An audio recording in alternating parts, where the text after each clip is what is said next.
Maya Johnson had cleaned that mansion for 3 years. She had seen things most people would never see. Secrets behind glass walls, arguments behind closed doors, the loneliness hidden under all that money. But nothing prepared her for the sound she heard that night. A soft cry, weak, afraid, coming from a part of the mansion no one ever entered. At first, she froze. Rich families had all kinds of strange things in their homes, but a baby's cry here? At midnight. She followed the sound, heart beating hard, until it led her to a locked storage room. A room she was told never to clean. She almost walked away, almost convinced herself she imagined it, almost believed this was none of her business. But the crying got louder, and when she finally opened that door, her whole life, and the CEO's life, changed forever. The mansion was so quiet you could hear the wind brushing against the tall glass windows. Naomi worked in silence like she always did, moving from room to room with her cleaning cart.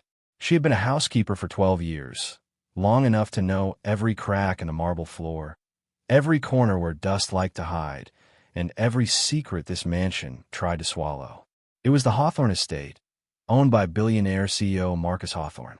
People called him the Ice King of Manhattan. Cold, powerful, unreachable. Naomi never talked to him except for a polite good morning. He barely noticed her, and she was used to that. Rich people rarely looked down far enough to see who cleaned beneath their feet. Naomi preferred it that way. She kept her head low, did her job, collected her quiet paycheck, and went home to her tiny apartment on the South Side. Life was simple, predictable, safe. Until that morning. Naomi was dusting the hallway when she heard it. A sound so soft, she almost mistook it for the wind. A whimper. She froze, listening. There was again. A tiny cry. Fragile. Desperate. Her heart jumped. She put down the duster and followed the sound, her shoes tapping quietly on the polished floor. The cry came from the end of the hallway where the mansion's old storage rooms were. No one used them anymore. Not since Mr. Hawthorne renovated the guest wing. Naomi swallowed hard as the cry grew louder. "Hello," she whispered. "Is someone here?" No answer. Just another cry, longer this time. Naomi pushed open the door to the storage room. It creaked slowly, like it didn't remember being opened. The room was dim, lit only by a thin slice of sunlight slipping through the dusty blinds. Then she saw it. A baby. A real baby. Wrapped in a pale yellow blanket, lying on the old sofa like someone had placed it there in a hurry and walked away. Naomi's breath caught in her chest. She rushed forward, heart pounding. Oh my God, oh sweetheart. The baby's tiny face was red from crying, little fists waving helplessly. Naomi lifted the child gently, the way she had once lifted her niece years ago. The baby calmed almost instantly, snuggling into her. Maria could barely breathe as she stepped out of the kitchen with the tiny baby wrapped in a soft white towel. Her hands were shaking. Her heart was beating so fast she could hear it in her ears. She looked around the huge hallway again. No one was running. No one was crying.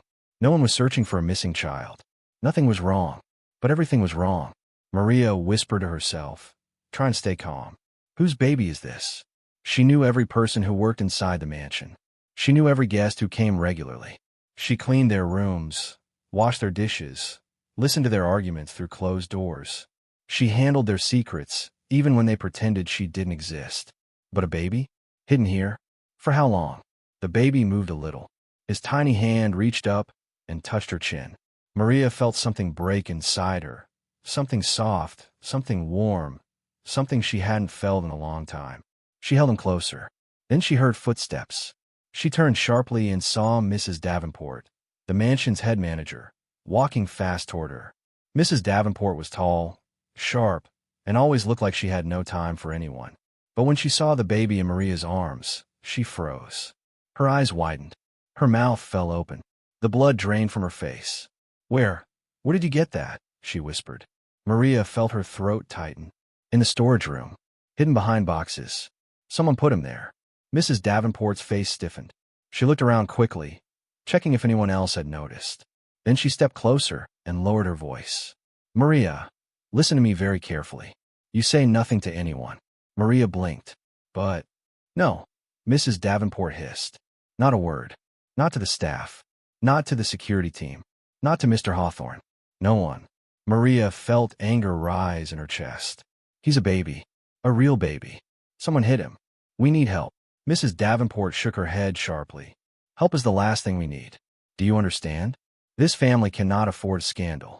Maria couldn't believe what she was hearing. A scandal? He's a child. Mrs. Davenport's eyes turned cold. I'm doing my job, and you will do yours. Hand him to me. Maria held the baby tighter. No, I can't. He was crying. Alone. Someone left him there. Mrs. Davenport stepped forward, but the baby suddenly began to cry loudly, loud enough that the sound echoed through the marble hall. The cry ripped through the quiet morning. Maria rocked him softly. Sure, it's okay. It's okay, little one. Mrs. Davenport panicked and grabbed Maria's arm. Stop that noise. Someone will hear. But someone already had. A deep, commanding voice. The next morning, the mansion felt strangely quiet. Sunlight poured through tall windows, warming the marble floors.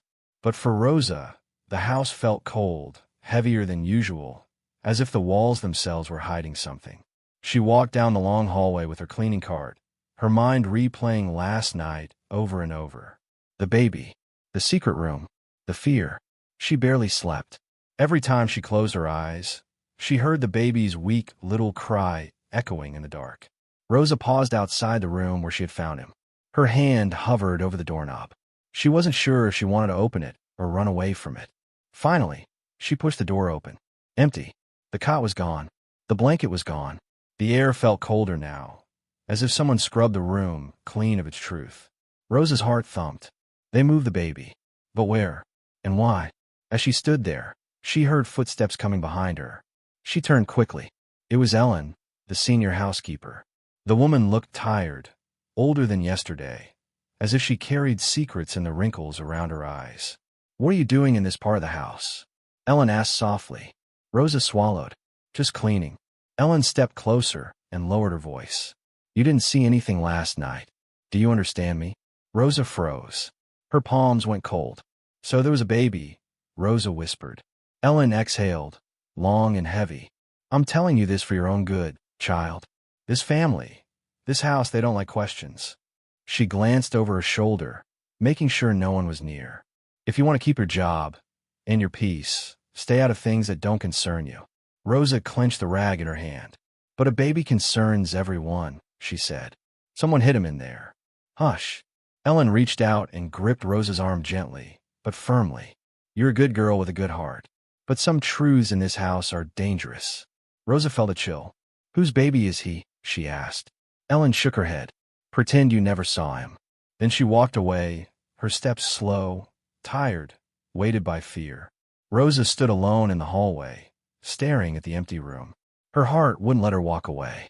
Later that afternoon, while polishing the railings on the second floor, she overheard two men in suits whispering near the study door. The CEO is furious, one of them said. He wants the DNA results expedited. And the board? They're worried. Julia froze in the hallway, her fingers gripping the edge of the crib as if it might anchor her to sanity. The baby stared up at her with wide, dark eyes that shimmered like they were holding questions no child should ever have. Her heart beat fast.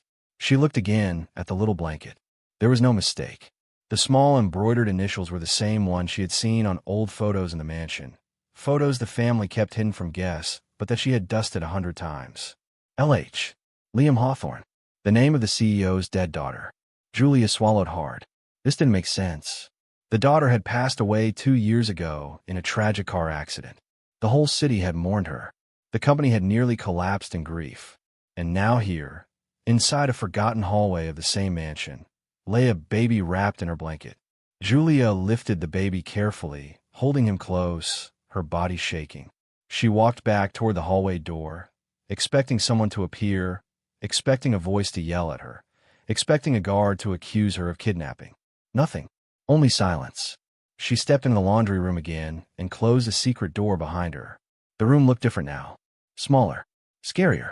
The baby shifted in her arms, and Julia bounced him gently the way she used to with her nieces. Sure, it's okay. I'm here, she whispered. But she wasn't sure she believed it. Footsteps echoed from upstairs, heels clicking sharply against marble. Julia stiffened. She could tell who it was by the sound. Victoria Hawthorne, the CEO's wife. Her steps always carried a certain, coldness. Julia tried to calm her breathing. She needed to hide the baby before someone saw. She scanned the laundry room, the shelves, the baskets, the utility sink. None of it was safe. If anyone walked in, the footsteps grew louder. Panic rushed through her. She ducked behind a tall shelf filled with folded linens just as the door swung open. Victoria stepped in, irritated as always, a long list in hand. She wore a white silk blouse, diamond earrings, and an expression that made everyone feel small. "Julia," Victoria called out, "I need the silver tablecloths ironed before dinner." And so the mansion felt colder the next morning.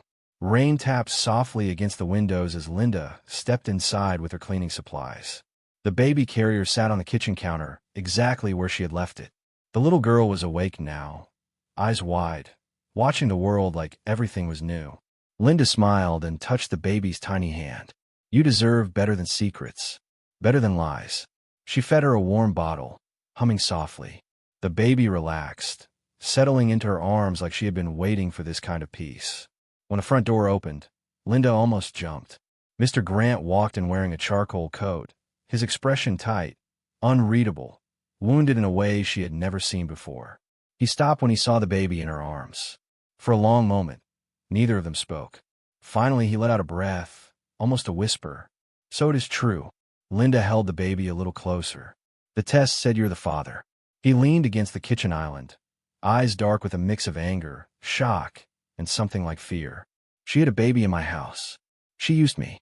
She lied to me for years. And then she left her own child behind."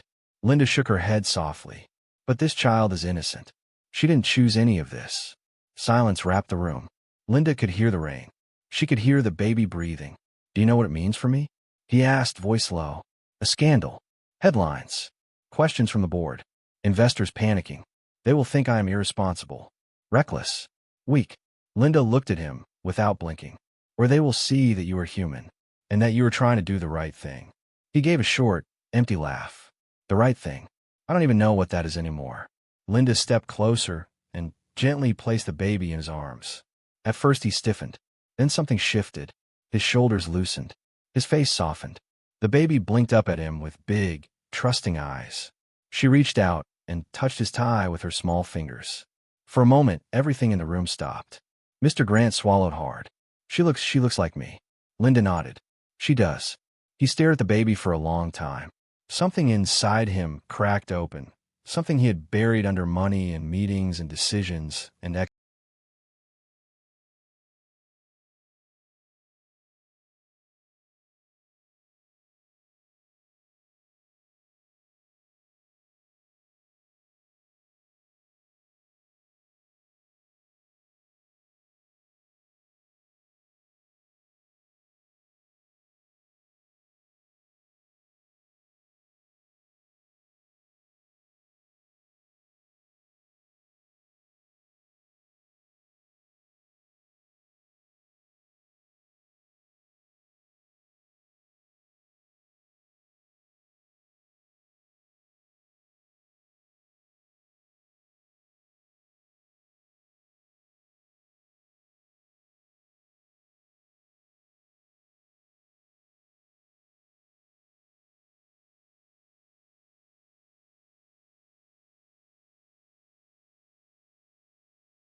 The mansion felt too quiet that morning.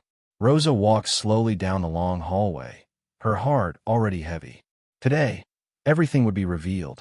Today, the CEO would hear the truth he had spent years avoiding. She held the baby close to her chest, feeling the tiny heartbeat against her own. The little girl smiled up at her again, the same soft smile that had made Rosa cry the night she found her in that hidden room. A child should never be hidden. A child should never be forgotten. Downstairs, the board members waited in stiff silence. Their suits were sharp, their eyes cold, their expressions tight with fear. But the CEO, he stood alone near the windows, staring out at the massive city his company ruled. He looked older today, tired, fragile, like the truth had already started to break him even before the words were spoken. Rosa stepped forward. Every footstep echoed across the marble floor. The CEO turned around. His eyes fell on the baby in her arms. Something inside him shifted. For the first time, he didn't look powerful. He didn't look angry. He looked scared. Rosa swallowed hard and spoke. "Sir, we have the results." A board member stepped closer, holding the envelope with shaking hands. "The DNA test confirms it," he said quietly. "There is a 99.9% match." The CEO's breath caught. His face went white. "It means," the board member whispered, "this baby is yours." The room froze. No one breathed. No one moved. The CEO closed his eyes like someone had just hit him in the chest. His hands trembled at his sides. For a long moment, he couldn't speak. Then he whispered, I don't understand." Rosa stepped closer. "Sir, I didn't understand either. But I found letters hidden in the baby's room. Letters from a woman you once knew. Someone who worked here a long time ago." The CEO's face changed.